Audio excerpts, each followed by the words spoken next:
Is this Is thing this on? working? Jeff, is it working? I hear you. No, I know this part's working. I'm wondering if the live thing's working. It should be working. It should be working.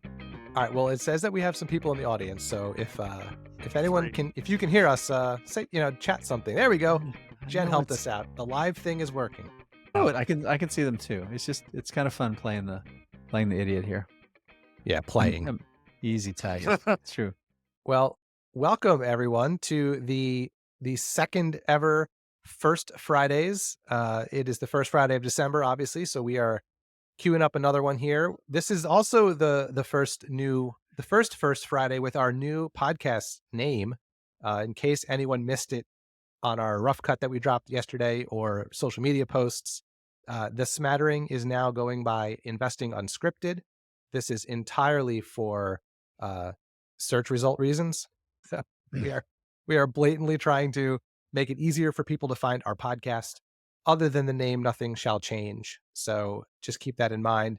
No, We have no a more guest than here. stuff changes anyway, right, Jeff? No more That's than right. stuff is going to That's change right. because it changes. That's right. But no, you're right, Jeff. I was cutting you off as you were saying it. We do. We have a special guest. He is a guest, and he is certainly special. Jim Gillies. Word special's doing a lot of work in that sentence, but thank you for having me. May you live to regret it. That's the hope. That's the hope. I think the reality is that I've been on shows with you, Jim. We're having you, but you're about to have us. That's how these things go.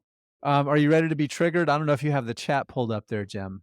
I see Trejo is Trejo. Tejo, yeah, Tejo is coming in hot. Hey guys, Jim, how close are you owning a Cybertruck? So for those that don't know, I'll give a brief one. Cena's here. Hey, Cena. Okay. For those that don't know, Jim Gillies is with the Motley Fool. Is I guess you're a senior advisor, Yeah. stock picker extraordinary. He is Canada's chief bottle washer. Now you're down the line. You have chief bottle washers in charge, but you're pretty big bacon up there. So I mean, sure. it's Teo. It is Teo. Well, Teo. almost. Sorry. I do live in Mexico, but not Mexican. Trejo would be a cool name. Okay. Teo, thank you for clarifying that for us very much.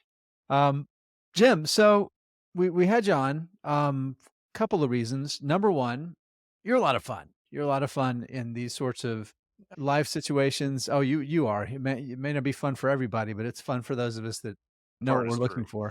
for. But the excuse we had was the passing of Charlie Munger. That was a good cover to invite you on. I do have an alibi. How reliable is your alibi? I already know what we were going to ask. Carry on. Yeah. So we spent some time with you in Omaha at the last Berkshire Hathaway meeting, which of course was the last meeting Charlie was ever going to be at. For a lot of us, it was our first time being there. Before we get into things though, and really kind of get into the meat of our show, and we're going to answer questions too. If you haven't figured out the chat button there on the side, look in the bottom right, you'll see the little purple chat. Click that, ask us questions, get engaged. This has turned into a little bit of a drinking game for a lot of people. So share that with us because I'm sure Cena and Jen are going to be interested in hearing and sharing. But before we get into it, I do want to talk a little bit about Charlie Munger, his passing, maybe some thoughts about Jim, and I'll ask you to kick this off a little bit here, but what he meant to you, how you view him as an investor, his legacy. I'll let you just kind of wax poetic for a few minutes, and then I do have a series of questions we can each kind of weigh in on. Sure. I mean, I covered a little bit of this this morning on if I don't know if you can see, I've got a stuffed plushie of Charlie Munger sort of in my background, but it's a little narrow, so I don't know what is actually being seen by the folks up there.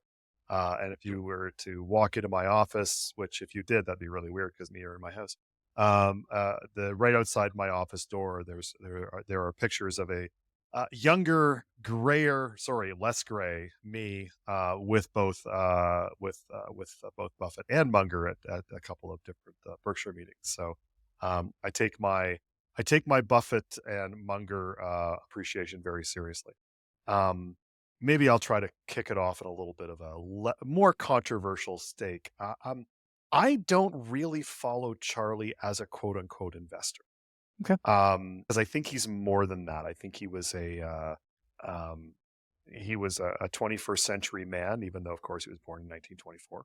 He's a Renaissance man, no doubt about it. Very much a Renaissance Yeah, man, yeah, I agree. and and if the cliche, if the parenting cliche is don't teach your kids or don't tell your kids what to think, teach them how to think. I think Yeah. Charlie was our Mhm. man trying to teach us how to think. And so the lessons I take from Charlie are less like I can't give you a Charlie Munger quintessential stock pick that I think is terribly great, frankly. Although uh, fools who regularly tune into Motley Fool Live, where I occasionally make, um, will hear me quite often say, I don't own enough Costco. And of course, Charlie was on the board of Costco, Right. and, would speak lovingly about how it was such a fantastic company, how it was a meritocracy, how they had focused relentlessly on driving success for their customers and as a function of that would drive success for themselves. And like I think somewhere Charlie's probably very happy that the new CEO, the incoming CEO of Costco, is a 40-year employee who started as a forklift driver. I think that's fantastic, and I'm pretty sure he did as well. Um, but I've always loved, like, I've got, my copy of Poor Charlie's Almanac, which usually resides in this office, is downstairs in my living room on the coffee table for the foreseeable future. New Uh, edition comes out next week, Jim. I have mine's a 20-year-old edition, I think, so probably should get a new one. Um, it's much of the same things, but but like Charlie was known for his, you know, kind of quick aphorisms and kind of very, like just the quotable Charlie kind of thing, and trying to be, kind of a wisdom you wanted to have. So, I mean, like whether it's the very famous, of course, invert, always invert. One of my things that I like from him, embrace your mistakes. I actually have I have my own on my computer here. I have what I call my list of Jim's rules for living. I think I'm up to 46 or 47 now. Um, and one of them is people will do almost anything rather than admit they're wrong.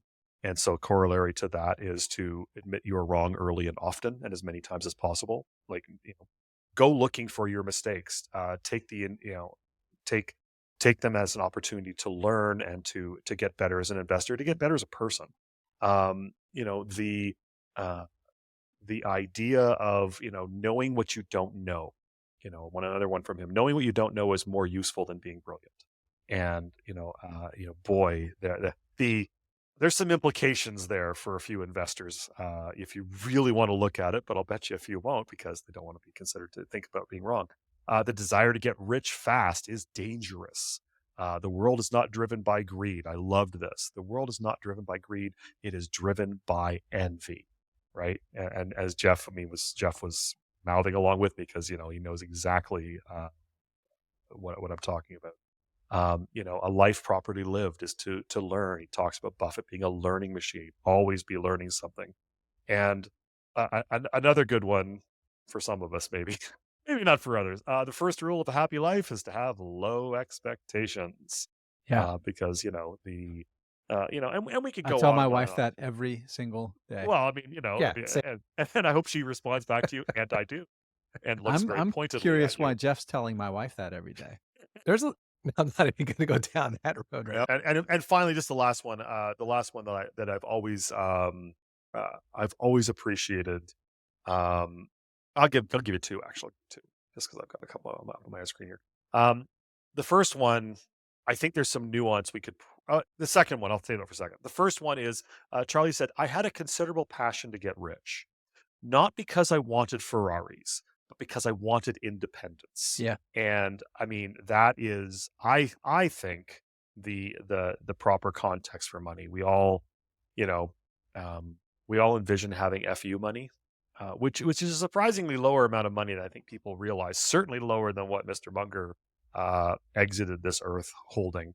Um, but we can all appreciate Mhm. you know, the desirability of having FU money. And so I really like that. But the last one I'm going to throw out to you, just because I think it could again provoke some people. And if anyone knows anything about me, you'll know I occasionally like to provoke. Um, if you're not willing to react with equanimity to a market price decline of 50% 2 or 3 times a century, you're not fit to be a common shareholder. Now, he's talking about broad markets there, but boy, has that been a misappropriated quote and directed at individual stocks. And I don't think Munger intended for it to be the refrain of people who are like, I'm down 50%, this is amazing, and then to watch the stock fall 90% from there. But it's certainly been misapplied in that fashion. So there's some thoughts on Munger. If you don't like them, I have others. No, I really like how one of those things that's kind of obvious but you don't think of it till someone says it. The idea of not thinking of him as a stock picker, I think is interesting. And as you said it, I was like, oh, that makes perfect sense because Jason and I recorded a live show with the Chit Chat Money guys on Mhm. Thursday, and then we also did a little bit about Munger on our quick podcast we dropped yesterday to announce the name change. And I'm thinking back on everything we talked about. None of it was about picking any particular stock or an investing move that Munger made. It was all about exactly what you just said. His desire to keep learning, his desire to teach people how to think, and we talk about that a lot on this podcast.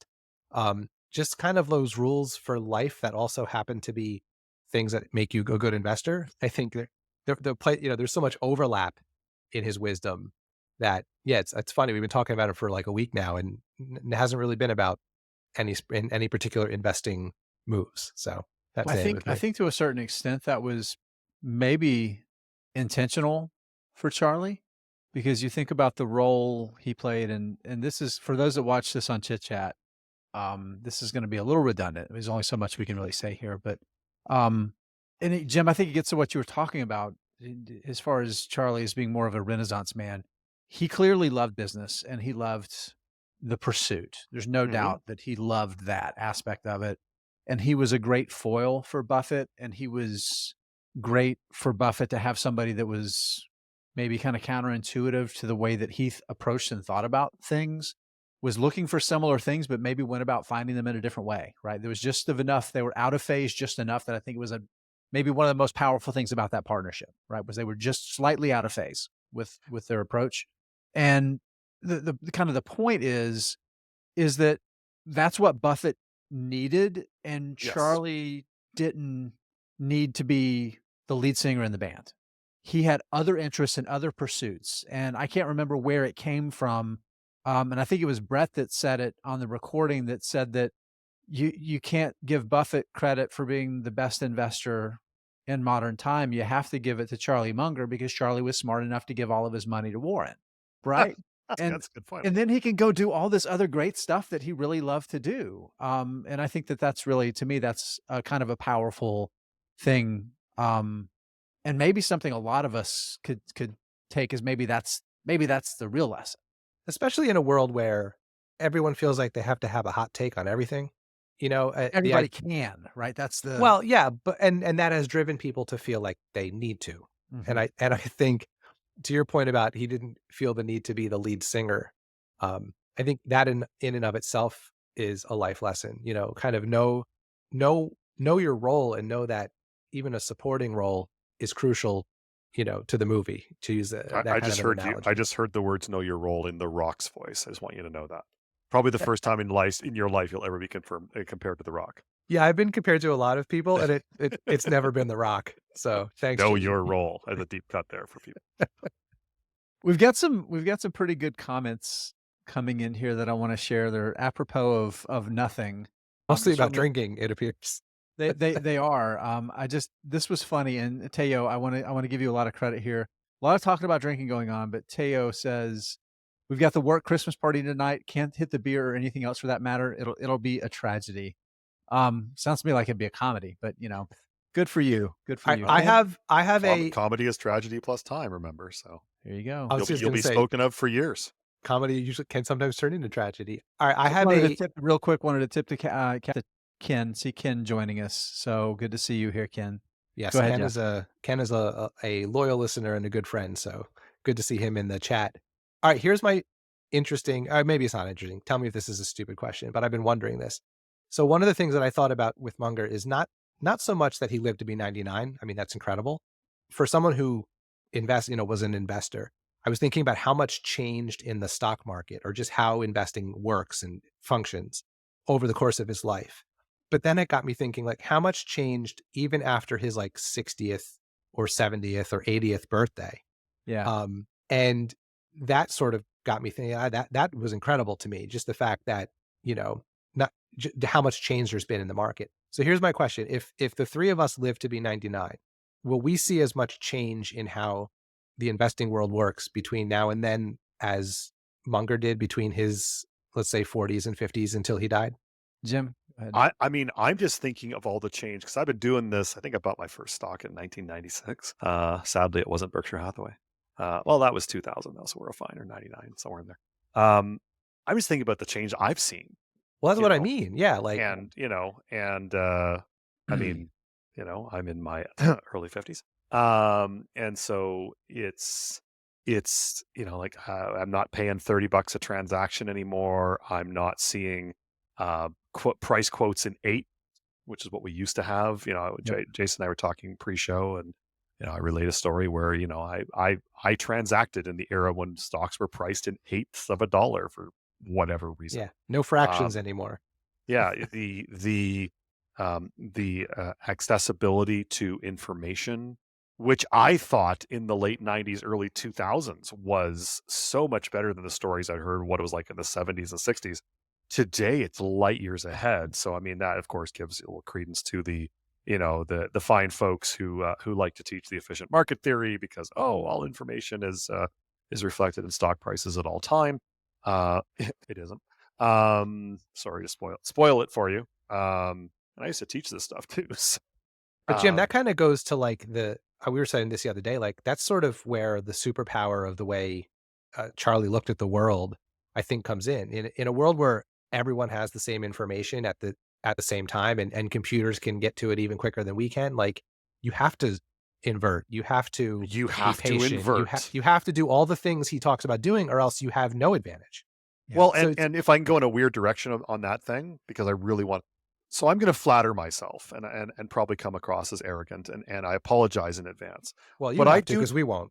Okay, yeah, okay, perfect.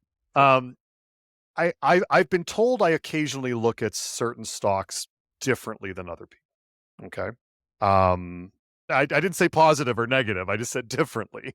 Um, and it's kind of I'm going to go in a weird direction. It's kind of why I'm not terribly, concerned about this whole move to AI and artificial intelligence and chat GPT and whatever like that. And people say, oh, our investors going to be replaced because, chat GPT can pick stocks better. It's like, so far, and this might change, and this might be how we get Skynet. But like so far, the ability to aggregate information, to see information, does not mean you necessarily can interpret and that information properly or tax out the real implications of what that information means. And like I've taken one marketing course in my life, okay? Um, but the professor, and I'm not a marketer, and I used to like just rattle that poor old professor. Was probably a bit of an ass, frankly. Stop laughing. He was really a great guy. He's sadly no longer with us, but he was a really good guy. But some of the key lessons I remember from my MBA program are from him. And one of the things he always used to say is, "What is the implication? What is the implication?" Like it doesn't like it's not enough to have the information. Anyone can regurgitate financial ratios. Anyone can go look. We can all, whether we want to do it or not is one thing, but we can all do the regurgitation and the cut and paste, and the stock, revenue grew 25% this quarter. What is the implication? How does it work with all of the other finances going on? What is the implication of management's moves? How like and maybe in my own way, I'm trying to emulate Charlie and kind of have that mosaic theory and bring that whole thing Yeah. together to try to see we all see through a glass darkly, but to try to see through that glass a little bit less darkly, which again I think was one of Charlie's big gifts. Well, and I think Charlie also did a lot to try to communicate that idea to as many people as he could. The specific thing you're talking about, and it's become more and more prevalent now with there's knowing information, but then there's understanding the theory to assimilate all of that into some useful framework to arrive at a better decision. That's exactly what you're talking about. And Charlie wrote about that. It's one of the speeches in Poor Charlie's Almanac Mhm, talks about exactly mhm. this thing that you're talking about. And he talked about how important, like the most important thing that you can do is teach somebody, right? Help somebody know more is really powerful. I'm going to interrupt because I hope John is still on. John Gallegos is calling with a following question. So I think I can actually promote John to join the audience. Ooh, this will be the first I'm time going we've to try tried this. this. I'm going to try this because John is a known entity. We've all met John. John is also a big fan of my Atlanta Braves, so I'm That's willing it. to He's out. take this risk here. So John, I'm going to read your question, then I'm going to call you on, and you can refine it. And we'll talk about it a little bit here. Would the panel ever feel at a certain period in your investing experience to start being less diversified with your stock portfolio, such as Charlie? So I'm going to invert that, and instead of start being less diversified, increase your concentration in your portfolio. John, I just clicked it. Let's see, John. Let's see if There it he, brings you in. there he is. There he is. John, hey, Hey, buddy. gentlemen. Hey, John. How we doing? Good. Good to see you. Good to see you. How's Arizona treating you? Nice, nice. It was just rainy, so it's a little cold today. About 60, 63 today. So it's Yeah, that's not cold, but it's nice No, of you to What's that in pretend that it is. Canadian? Yeah. It's about You're talking 18. about three I already guys from the know. Northeast. So, John, are Right. you asking the question because it's something you've been thinking about, or are you just curious generally? yeah, yeah. Basically, at what point, right? Because I know Jim's been doing it quite a long time. I know Jason as well, and Jeff maybe not as long. But at what point would you start being more I guess the better term is concentrated, right? Into those big Well, what do you winners. what do you consider concentrated? 3 positions? Because Charlie at one point famously, I think it's the 70s, had like Right. 90% of his wealth in 3 stocks. You No, know, I'd say something between like 10 to 15. Because when I look on Datorama, you're right. He only had four, I think, less than five, right? You can go I, on there and kind of see what these super investors have and what their portfolios look like. So it's I just, I will fully admit, John, I am I've got probably in my portfolio, and I'll do option exposure and forget index funds. Forget index funds. I probably got or index ETFs now because we don't do mutual funds anymore. We do ETFs, right? All the cool kids do those.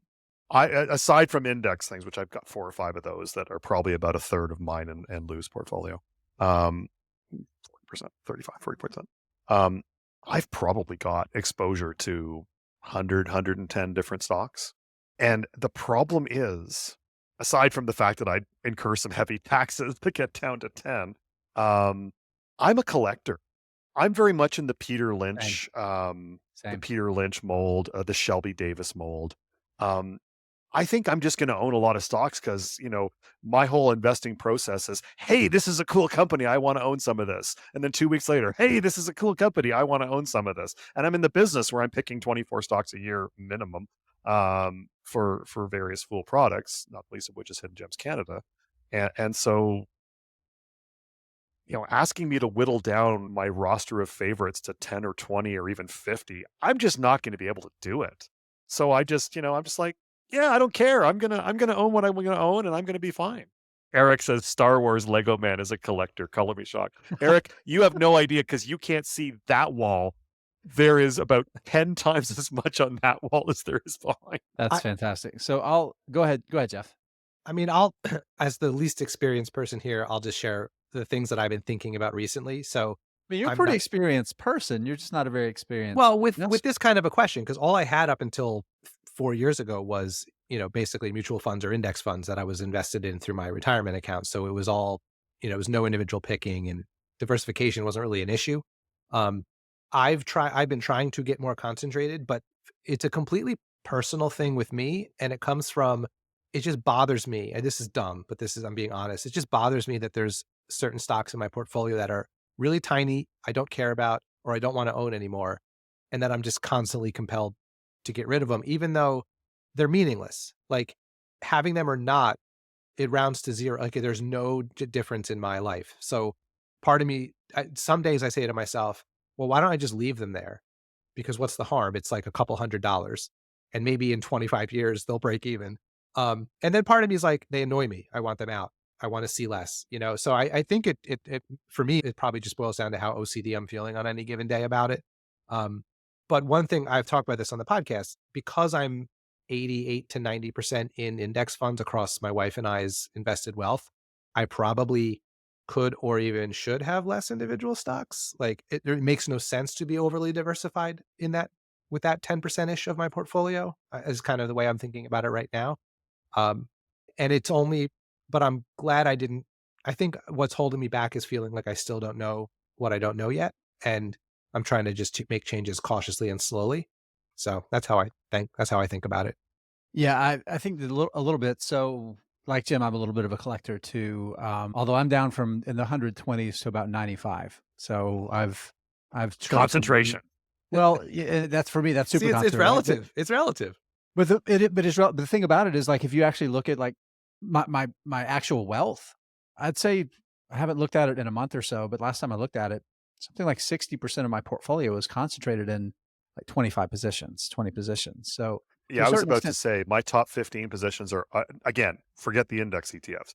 My yeah, top 15 stocks, Jason, are yeah, probably close to 50%. I've got two 10 percenters right, right. in Yeah. mine. So, And And I'd so that, imagine so over to a certain time, extent, mine will end up being like that too. yeah. Like you yeah, guys been doing it a lot longer than I have. Give me 2 decades, and I'll probably, if I don't sell a thing, I'll probably end up seeing the same sort of concentration just through hopefully having some winners in there. right, right. So, I mean, if you, I think it's one of those, if you know kind of things, right? Like you'll get to the point where you're like, you know what?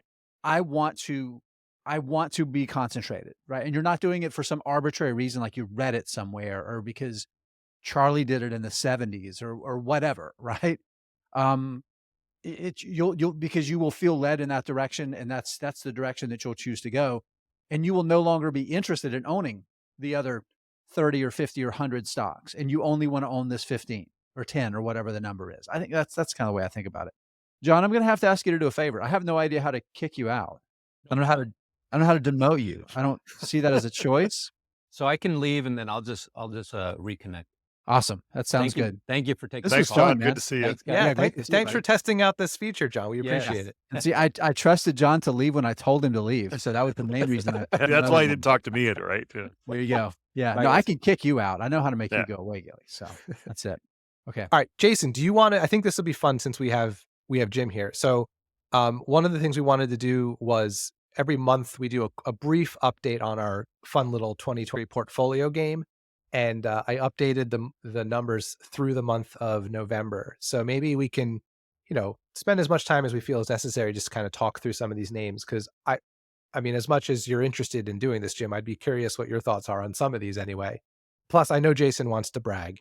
So you ready for me to share the? Yeah, you can share the Oh, the dear. s the I don't know slide. where this is going at all, so this could be. So in case anyone doesn't know, but, in case you don't know, Jim, we did this fun game starting Mhm. January 1st. Everyone picked 3 stocks. The audience, me and Jason together, and then we picked an unportfolio, which Jason did correctly and I did incorrectly. Oh Incorrectly. Lord. Oh Lord. So these are the including so this includes dividends. This is the percentage everything is up or down at the end of each month. So from January 1 through the end of each month. And then we do quarterly winners and not there's more about it that we don't need to go into right now. I think I said last time we talked about this was on the last live show. Um, it's fascinating to me looking at this, how much movement we've seen in some of these companies over the course of just 11 months. Um, and it's especially stark with some of them just from October to November as I was doing this earlier. Like look at Lemonade. Went from down 20% to up 29% in 30 days. Right. Right. So there's a lot of interesting directions to go here just about how the market has been generally over the course of this year. And then I think there's some fun uh, individual company stuff to talk about. So I think the big one for me is just what you were talking about. I'm going to repeat some of what you already said though. Is just how, and this year's not particularly unique in terms of volatility that you can see, right? This is investing in stocks. It's a feature, right? It's the way the market works, right? And it's one of the great things about the market, but it's also one of the worst things about it for most people because people suck at living through this kind of volatility because you can see a stock go down 10% and the part of your brain that like tells you something hurts is the same part that triggers when you see that loss on the screen. And because of how we've evolved, that 10% loss hurts you more than a double feels good. It's Yeah. just I mean, that's how we've evolved, right? So that is a reality, and to me, this has just been a great reminder that there's zero stake at stake here, right? There's Yeah. some money for some charities that we're doing from quarter to quarter and at the end of the year.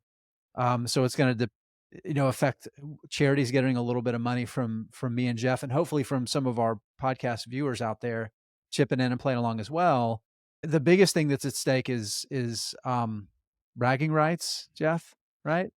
But it's just a fun experiment, right? It's a fun experiment. Yeah. And But we're not gonna end the contest after a year, like you know, let what it I keep think running. will be fun Let it is keep running. when we take a look back at this in, whatever, 2 or Yeah. 3 years from now, just to kind of see where things have gone.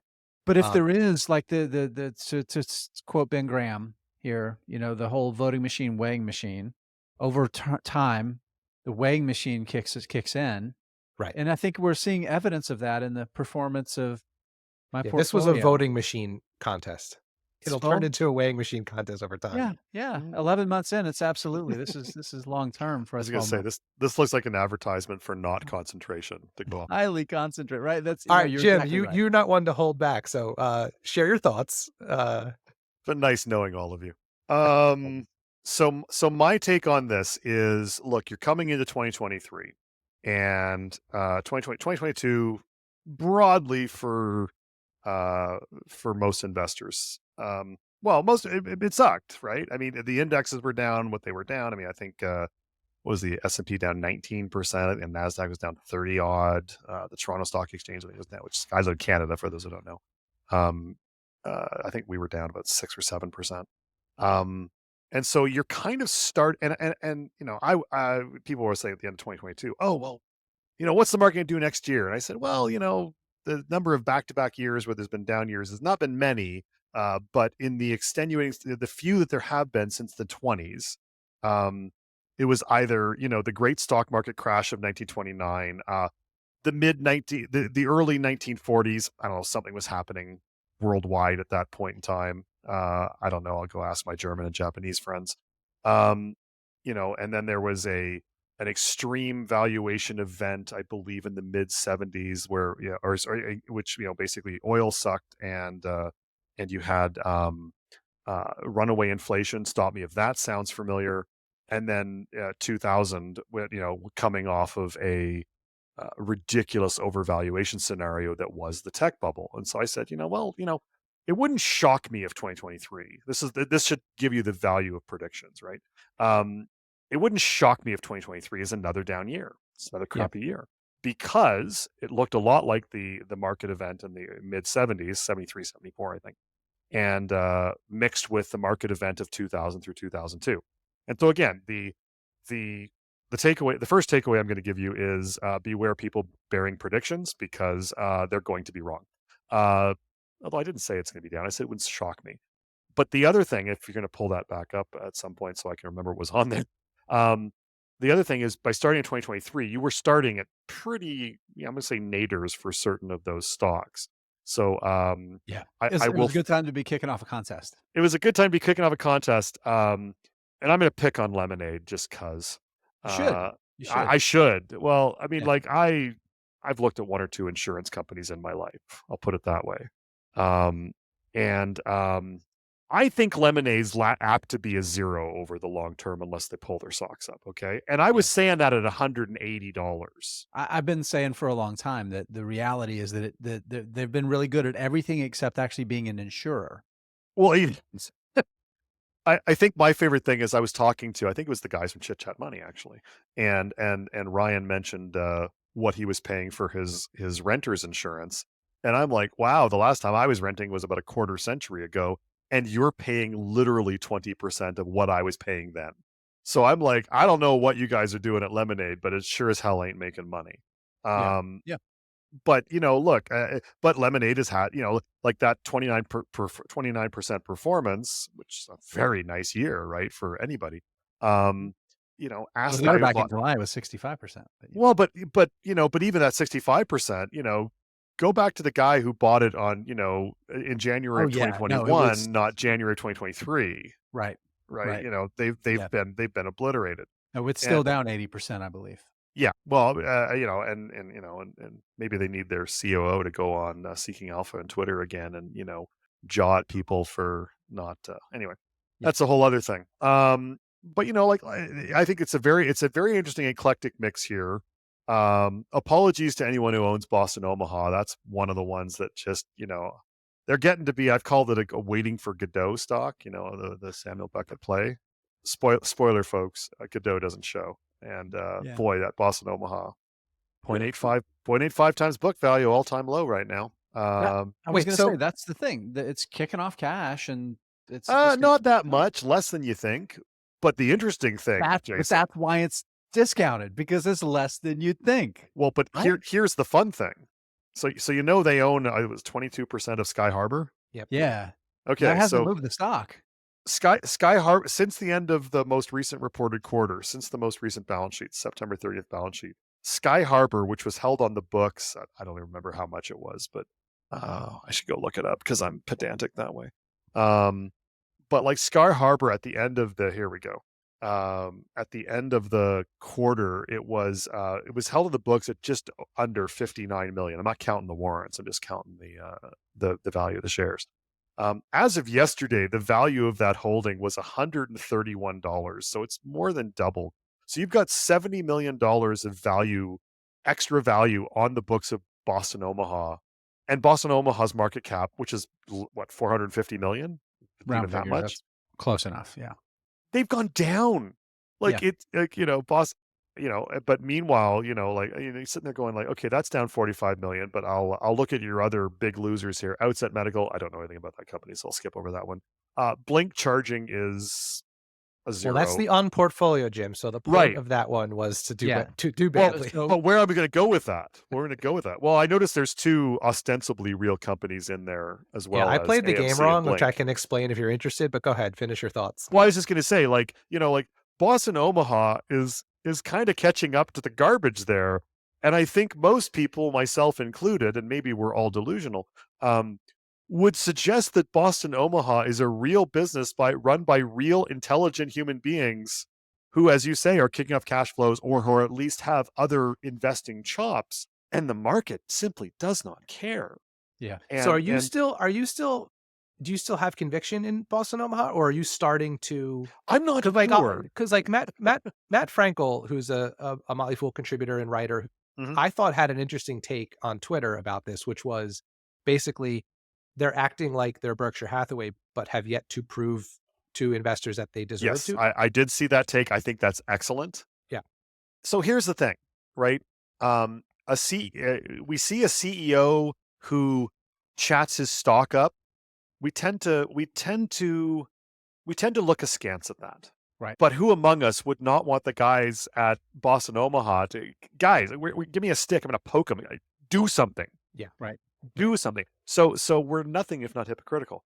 But I know I've talked a company that you guys know that I've owned for a long time, near and dear to my heart. I'm sorry I'm going off the board here, but quickly, but hopefully I can make the point.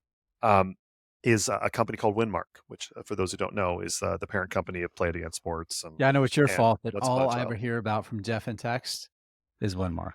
Yeah, well, let me tell you sometime my cost basis, and then you'll never talk to I me own again. some too. I got a pretty good cost base. I have yet to buy it for. Let me put it this way: the cumulative dividends they paid is more than double my cost basis. So I'll Yeah. put it that way. Anyway, okay. But besides that point, but like one thing I love about Winmark, and it's a non-value creating, like it's irrelevant to the story, but I love the story, is that their press releases, like I think they dash them off as they're running to the fax machine, because It's these great. They're guys, great. like they're one line. Yeah. They're two lines, right? They just don't care. But when your stock has delivered, 25% annual returns for 15 years, dividends reinvested, I think you're allowed to do that. Right. When your stock is trading at an all-time valuation low and does nothing and sits there, and you've taken a few bucks out for incentive compensation, I don't think the Boston Omaha guys should get the get the benefit of the doubt that Brett Heffes and before him John Morgan at Winmark do, It's or also should. Well, they don't get the benefit of the doubt. They have credibility, and that's the difference. But it's also it's so my frustration, I agree with Matt's take on it too. There was a part of what he said that I think that really resonates with me, which is the fact that it's not that I don't want them doing conference calls necessarily. I don't care about that. I don't need them to go on CNBC. I don't need, but like they at one point said that the asset management part of their business was going to be a lot of things, and it by the numbers has not been, and it's like radio silence about that. Like I went through the 10Q Mhm. just looking for information because I understand the billboard business, I understand the broadband, I understand the insurance. Those are pretty easy to follow and understand. The asset management piece is a little bit of a black box, or at least to my brain. So I'm just looking for even like the little bland descriptors they put in paragraph form underneath the metrics in a 10Q, you know, revenue here was down this much, because of this and because of that, offset by that. They don't even give that. So it's like, Yeah, I don't it's care about the showy sparse. stuff, like I like the sparse press releases and no or conference call. That's fine with me. But like, It was kind of a crappy time to be standing up an asset management business, if we're being honest. I just You wish I don't knew more believe me? about it. Look at the market cap of every publicly traded alternative asset management. Every publicly traded asset manager, and they got shellacked this year. So Yeah, they're all down by half. So, yeah, Brookfield says hi. yeah, they say hi every time I open my portfolio. They have a much smaller voice now than they did a year ago. So, Yeah, but no, no, and as I look here. So my overarching take would be, boy, you really started this at a good time. Our overarching take, I really like the percentage of like there's no allocation here, right? So I mean, like, because I know it's not intended to be that, but like, if you had built like if you had built your portfolio with equal amounts of this, you're probably doing okay. You're probably kind of enjoying this. Um, especially, but the there's no there has been significant valuation multiple appreciation this year, which I think people don't really understand, or perhaps don't want to understand. yeah, So, when your stocks are going up, you don't want to hear that's why they're going up. well, exactly, and I don't want to slaughter your cows here, so because I am your guest, thank you. So No, I'll slaughter away. This was well, no, meant to be I'll go this was after meant to be a myself. silly it was meant to be more illustrative than anything else and to give money to charity, but Okay. Well, okay, how's this? Pick your preferred valuation multiple, valuation metrics.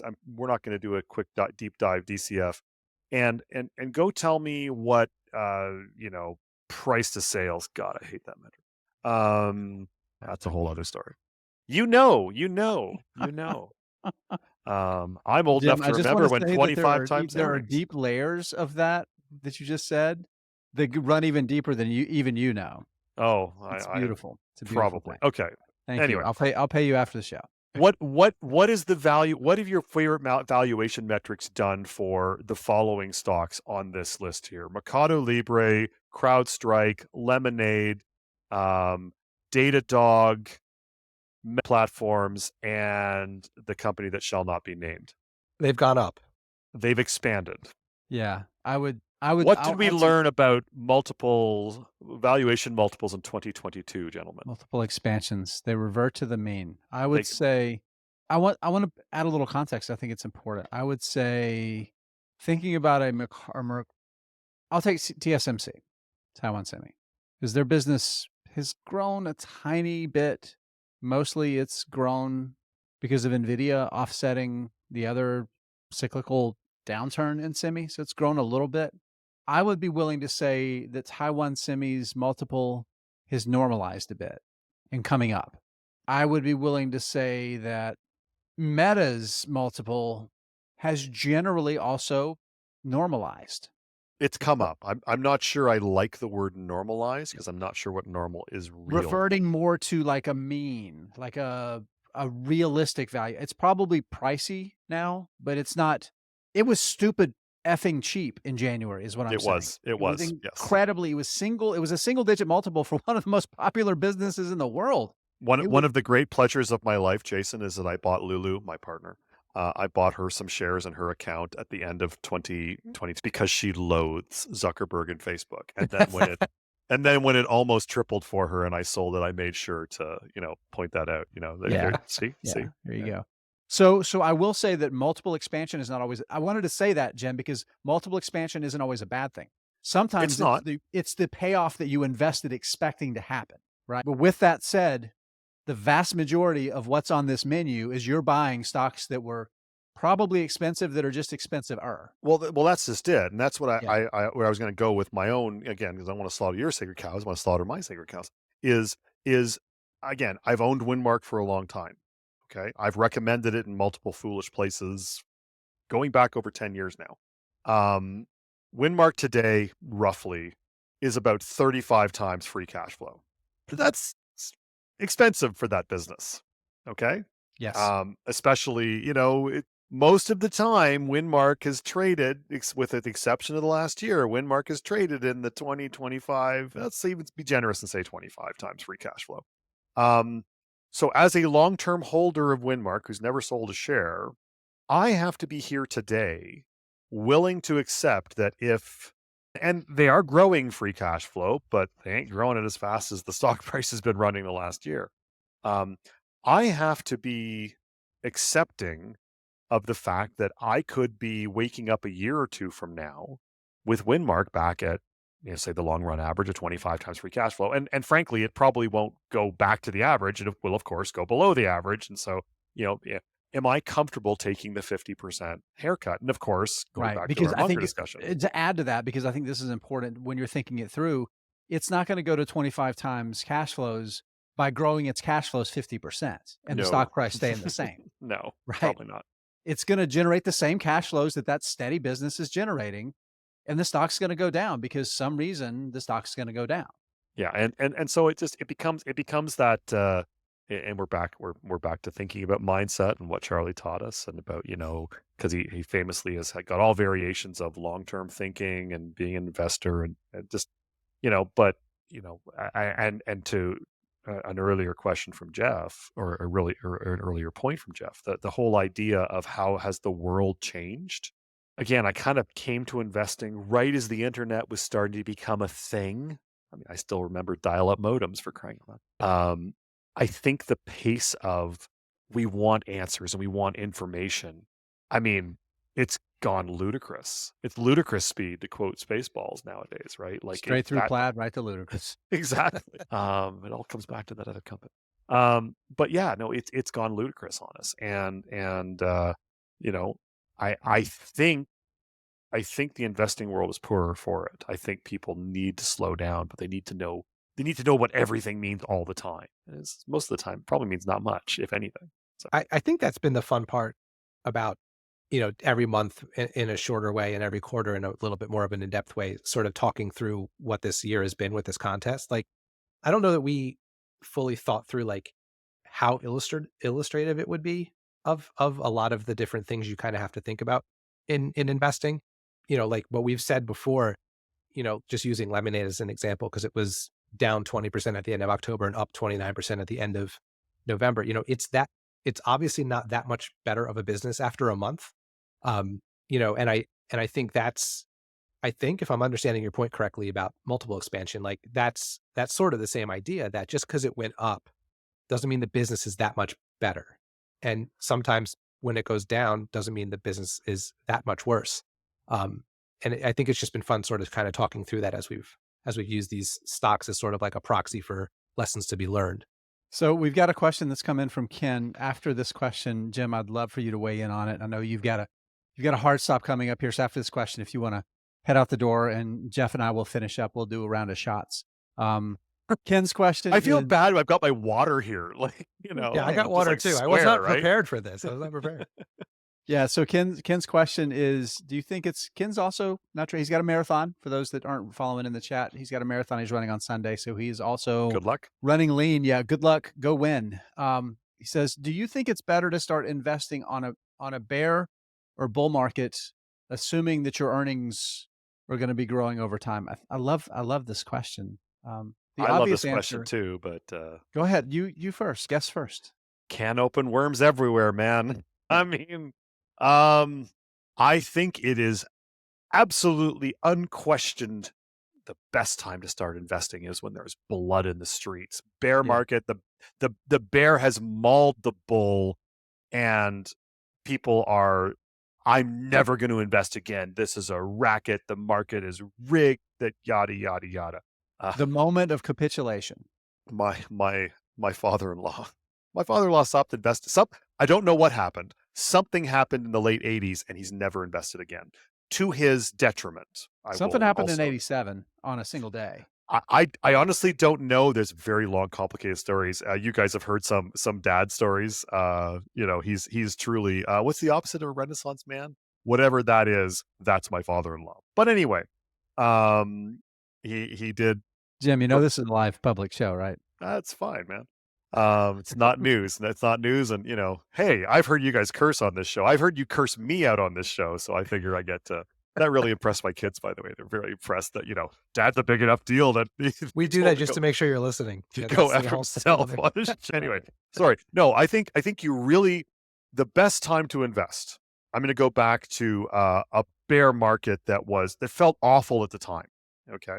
2008, 2000. It was so bad. It killed the foolish product that I was running at the time because, they short-sightedly, in my opinion, they made the decision they couldn't market it. And I understand why. So it was a product called Paydirt. It's the most fun I've ever had as an investor, though. But like in that era, and Paydirt was a product that was focused on small cap companies priced for death. Okay. Because companies that don't die tend to like double or triple or quadruple. The problem is when you have a worldwide global financial crisis, that kind of changes the calculus a little bit. And so in, the market felt, Jason, you were there. I know Jeff, you weren't in the game at that point, but I can tell you it felt awful. It felt horrible. It didn't matter what you picked. It didn't matter what you recommended. I actually had a meeting where no one would make a decision. And I had to kind of drop the hammer on the other analysts around the table going like, guys, doesn't matter what we pick. It's going to be down 10, 15% next week. Okay.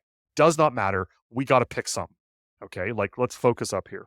And my thing is in 2008, as the carnage is all around you, give you a couple little, tell me if you've ever heard of these tickers. Okay. Some company called Starbucks. I don't know. Starbucks, you could buy Starbucks for $4. And by the way, this is before they started paying a dividend in 2010. Okay. What's their dividend right now? Anybody know? Not off the top of my head. Pull it up quick. Like I'm about to go look it up, but Starbucks. Okay. You bought Starbucks for under $4. Starbucks is $100 stock today that pays you $2.28 a year. Okay. Oh, and by the way, they're going to raise that next year. Okay. Mhm. You could have bought Home Depot. Again, is this a company that, have you ever heard of? Apparently their hardware store. I don't know, man. You could have bought Home Depot for 19 in 2000 and in March of 2009. Okay. Home Depot today is a $320 stock and pays you $8.36 a year in dividends. The problem inherent in Ken's question is unquestionably you want to start investing in a bear market. And almost no one does because the fear impulse that you talked earlier about. Because the problem is you don't know what the hell you're doing and you're starting it in a bear market. You're terrified. And the worst time to start investing is in a bull market when everything is going up every day. Because the worst times in my investing career to have started investing were 99 and I'm going to say 2020, 2021. Those are the absolute worst times to start investing. The absolute best times to start investing were 2002 and 2008 or 9. And maybe the first downdraft of COVID 2020, but that was the problem is it is a problem of human psychology, and as already intimated, we are really, really bad at that type of decision making. But that's why we're here, is to help have a community. Well, we're certainly trying. Anyway, gentlemen, thank you very much. Everyone listening along, thank you very much for indulging me. Thanks for coming on, Jim. I have a daughter to run to swim practice. Go do it. Go do it. So anyway, I got a better idea. You should drive her. I probably will. Yes. Anyway, okay. Thanks, guys. It's always fun, Jim. See you. Yeah. So I think he answered that question entirely correctly from like a logical standpoint. But I also think, I don't know, maybe I'm sensitive to it because I started I kind of started in both. It was both because it happened so fast. Right. Like I bought my first stock in February of 2020, which was normal-ish. And then it sure as hell wasn't. And then it sure as hell wasn't.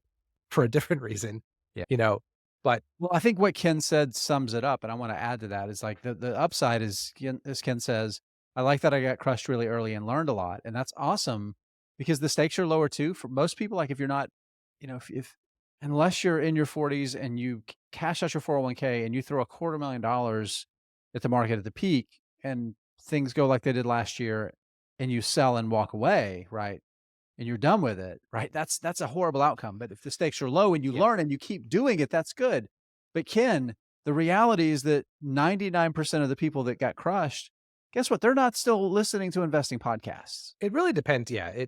The bottom line answer to that question is it depends. Yeah. And Yeah. I think it depends on a few things. Depends on the kind of person you are, like your risk tolerance, your level of understanding. And I think a lot of it has to do with where you are in your life financially. Like, so technically I started investing in September of 2021 because that's when I got my first job and I contributed to an index fund and a retirement account. So like in the sense of like, You're I do blurry, by the way. remember. I've only had one beer, so I don't think that's me. You're blurry. Oh, no, that's just that's you because, it happens on your never mind, we're not gonna get into it for the audience. But my point is, I saw, like, the impact of that just getting quarterly statements, like, "Holy cow, I have a lot Yeah. less money than I did 3 months ago," a little bit of an impact. Mhm.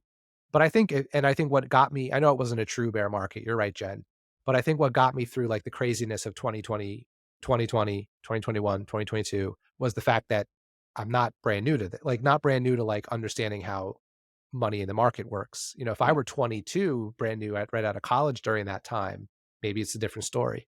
I was also buying tiny, tiny amounts of stocks at that point too, so I could, Right.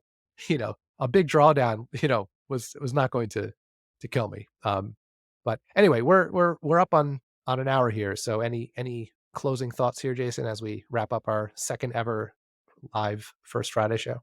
Yeah, I'm gonna share what Cena just said here. It matters less when you start than that you keep going. I would add to that and just say, start now, start small, keep learning, keep growing, and then it will keep growing too, right? I mean, I think that's the thing. If you're answering that question for somebody else, do that. That's all I got, Jeff. That's it. That's almost a uncomfortably perfect way to end it. So let's do it. Let's do it. All right. Well, just a reminder, we ain't giving advice. We're giving our answers to these questions. It is up to you each to find your own answer. You can do it. I believe in you, and Jeff believes in you too. Jeff, we'll see you next time, buddy. See you next time. Thanks, everyone.